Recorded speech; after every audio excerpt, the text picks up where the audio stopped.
Atos capítulo 20, versículos de 1 a 6. Cessado o tumulto, Paulo mandou chamar os discípulos e, tendo-os confortado, despediu-se e partiu para Macedônia.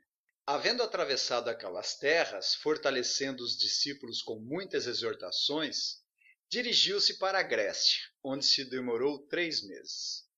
Tendo havido uma conspiração por parte dos judeus contra ele, quando estava para embarcar rumo à Síria, determinou voltar pela Macedônia.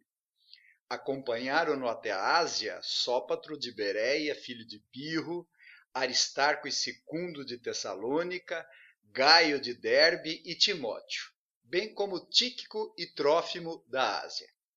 Estes nos precederam, esperando-nos em Troade. Depois dos dias dos pães asmos, navegamos de Filipos e em 5 dias fomos ter com eles naquele porto, onde passamos uma semana.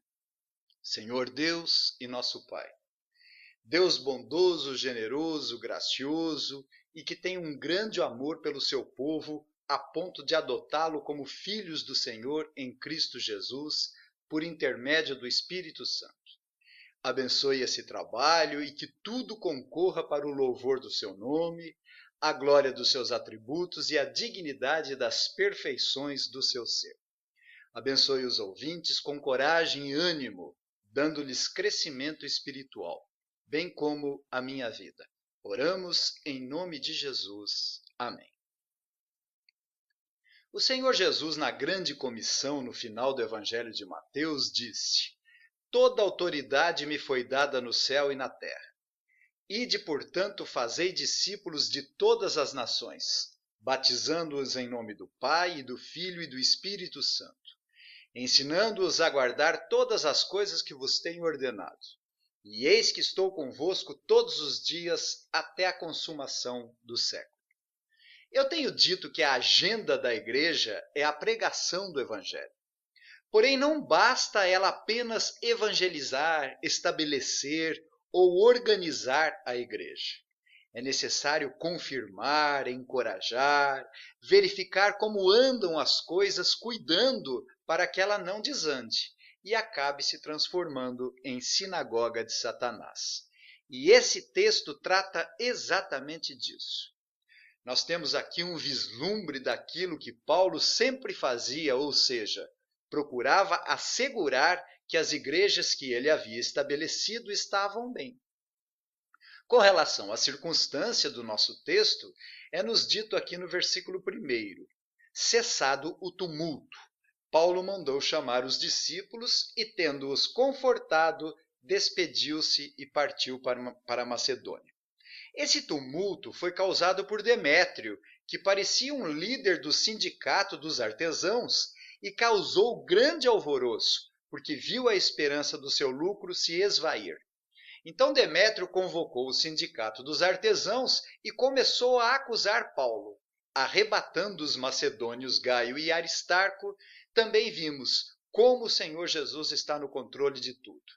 Providenciou quietude, dissipando a multidão e protegendo os seus missionários através de um sábio e escrivão importante da cidade de Éfeso, que acabou apoiando os missionários aqui nos versículos 37 a 39 do capítulo anterior.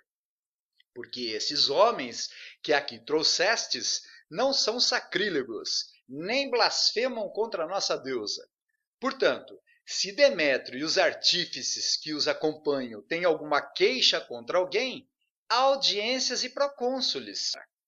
Então, depois que o tumulto terminou, Paulo mandou chamar os discípulos e, tendo-os confortado, despediu-se e partiu para Macedônia. Havendo atravessado aquelas terras, fortalecendo os discípulos com muitas exortações, dirigiu-se para a Grécia, onde se demorou 3 meses. Lucas é muito sucinto na apresentação desse texto. E quando recorremos às cartas de Paulo, descobrimos melhor o que aconteceu. Na realidade, quando Paulo partiu para a Macedônia, depois de ter permanecido em Éfeso por cerca de 3 anos, cujo ministério foi muito frutífero, apesar das dificuldades, Paulo decidiu sair dali porque teve cuidado da igreja. Tinha acabado de haver um tumulto, então, preocupado que a igreja fosse mais afligida ainda e também com seu próprio bem-estar, partiu de Éfeso. A aplicação imediata aqui é que devemos ser prudentes quando pregamos o Evangelho. Temos que dar a vida pela pregação do Evangelho, mas podendo evitar os problemas e perseguições, então devemos ser prudentes como a serpente, conforme disse Jesus, e desviar das perseguições e dos confrontos em benefício do Evangelho. Paulo já tinha proposto no seu coração a intenção de sair daquela região. Nós lemos no capítulo anterior, no versículo 21, cumpridas essas coisas, Paulo resolveu no seu espírito ir a Jerusalém, passando pela Macedônia e Acaia, considerando, depois de haver estado ali, importa-me ver também Roma. Então Paulo saiu com este propósito, de ir visitar a igreja romana que ele não conhecia. E quando Paulo saiu de Éfeso, foi parar em Troade, e isso está registrado na segunda carta de Paulo aos Coríntios, no capítulo 2, versículos 12 e 13. Porém, quando ele chegou a Troade, e apesar de haver uma porta aberta no Senhor para a pregação do Evangelho, ele não teve sossego e tranquilidade, porque Tito não estava lá com as notícias da igreja de Corinto. Paulo escreveu a primeira carta aos Coríntios e foi duro com a igreja com assuntos acerca da disciplina por causa de problemas morais, doutrinários e litúrgicos que a igreja estava enfrentando. Então Paulo ficou preocupado com a reação da igreja acerca do recebimento da primeira carta e queria informações de Tito, mas ele não estava em Troade. Então partiu para a Macedônia. E provavelmente foi em Filipos, a primeira cidade mais próxima, que se encontrou com Tito e foi grandemente confortado com as notícias alviçareiras recebidas dele. Em 2 Coríntios, capítulos 7, 6 e 13, porém Deus que conforta os abatidos, nos consolou com a chegada de Tito, e não somente com a sua chegada, mas também pelo conforto que recebeu de vós, referindo-nos à vossa saudade, o vosso pranto, o vosso zelo por mim, aumentando assim meu regozijo. Foi por isso que nos sentimos confortados. E acima dessa nossa consolação, muito mais nos alegramos pelo contentamento de Tito, cujo espírito foi recriado por todos vós. E foi aqui na Macedônia que Paulo escreveu a maravilhosa segunda epístola aos Coríntios, onde certamente abriu o seu coração e teve a oportunidade de estudar estas cartas e lê-las pessoalmente àquela igreja, onde lá ficou por 3 meses. No versículo 2, havendo atravessado aquelas terras, fortalecendo os discípulos com muitas exortações, dirigiu-se para a Grécia, onde se demorou 3 meses. Portanto, já escrita a segunda epístola aos Coríntios, atravessado aquelas terras, fortalecendo os discípulos com muitas exortações. No grego aqui, muitas exortações, dá a entender que ele fortaleceu, no sentido de que animou, encorajou, estimulou as igrejas pelas quais havia estado anteriormente pregando o Evangelho. Paulo passou por Tessalônica, Bereia, animando os discípulos com a palavra de Deus, indo em destino à Grécia ou à Acaia. Certamente ele se dirigiu para a igreja de Corinto, pois não há indícios bíblicos de que foi estabelecida alguma igreja na culta cidade de Atenas, onde Paulo pregou. Porém, obteve lá uma resposta magra da oferta gratuita do Evangelho de nosso Senhor Jesus Cristo. Aqui no versículo 3 é-nos dito: tendo havido uma conspiração por parte dos judeus contra ele, quando estava para embarcar rumo à Síria, determinou voltar pela Macedônia. Portanto, passados os 3 meses, provavelmente por causa do inverno, onde as navegações eram bem difíceis na época, Paulo queria voltar para Jerusalém, que era a época da festa da Páscoa. Então os barcos estavam cheios de judeus peregrinos por conta desta festa anual, e como Paulo era famoso entre os seus inimigos perseguidores, e por causa de uma conspiração judaica contra ele, quando estava para embarcar rumo à Síria, determinou voltar pela Macedônia. Certamente, os judeus queriam matar Paulo ali no porto ou jogá-lo no mar. Então ele retornou de onde veio, ou seja, passou pelas terras da Macedônia, acompanhado por vários irmãos de várias regiões, isto é, Sópatro de Bereia, filho de Pirro, Aristarco e Sicundo de Tessalônica, Gaio de Derbe, Timóteo, Tíquico e Trófimo da Ásia. Estes precederam os missionários. Eu chamo a atenção, pois Lucas permaneceu com Paulo, então Tíquico e Trófimo foram preparar o caminho para eles em Troade, onde, pela graça de Deus, haveremos de considerar na próxima exposição. Provavelmente eram líderes das igrejas de diversas regiões que foram levar a grande oferta que Paulo estava coletando aos pobres da igreja mãe de Jerusalém, como sinal de amor gentílico pelos judeus. E finalmente no versículo 6 é-nos dito: depois dos dias dos pães asmos, navegamos de Filipos e em 5 dias fomos ter com eles naquele porto, onde passamos uma semana. Como Paulo perdeu a festa da Páscoa, mas planejava ir na festa do Pentecostes. E isso está registrado no versículo 16, porque Paulo já havia determinado não aportar em Éfeso, não querendo demorar-se na Ásia, porquanto se apressava com o intuito de passar o dia de Pentecostes em Jerusalém, caso lhe fosse possível. Então, depois dos dias dos pães asmos realizados em Filipos, onde Paulo participou em um contexto cristão que pode ter sido observado como a Páscoa cristã, eu chamo a atenção para uma cidade da região que Paulo pregou ali na Macedônia. E foi nessa época, e que Lucas não registrou aqui no livro de Atos, que é Ilírico. Em Romanos 15:9 é-nos dito: por força de sinais e prodígios, pelo poder do Espírito Santo, de maneira que desde Jerusalém e circunvizinhanças até ao Ilírico tenho divulgado o Evangelho de Cristo. Ilírico era uma província romana situada na costa oriental do mar Adriático, que separava a Grécia da Itália. Ficava ao noroeste da Macedônia. Ilírico achava-se dividida pelo rio Drilo. Na parte do norte chamava-se Ilíria Barba e na parte do sul, Ilíria Grega. Esse país compreendia a Dalmácia, onde Tito pregou, registrado por Paulo na segunda carta a Timóteo, no capítulo 4, versículo 10.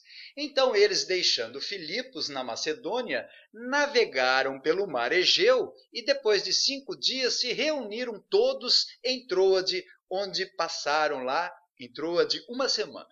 Não se sabe a razão por que Paulo permaneceu uma semana em Troade. Se Paulo quis esperar o domingo para realizar o culto público, ou se não havia navio de Troade para a Síria. E quais as lições que daqui podemos extrair? A lição principal é que o evangelismo verdadeiro é aquele em que existe a confirmação.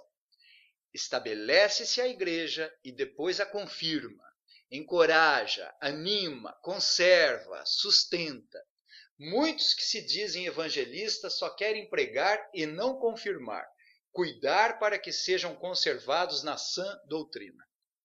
Muitas congregações e ponto de pregação são estabelecidas pelas igrejas, mas por falta de confirmação, ou seja, pela ausência de manutenção para a prosperidade delas, acabam se fechando as portas e causando muitos problemas, o que seria melhor que nem fossem abertas.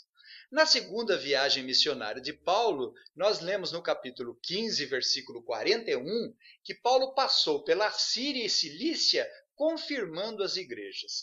E nesse texto não foi diferente, pois ele partiu para a Macedônia, onde havia pregado o evangelho, fortalecendo os discípulos com muitas exortações, depois se dirigiu-se para a Grécia, onde também havia pregado o evangelho.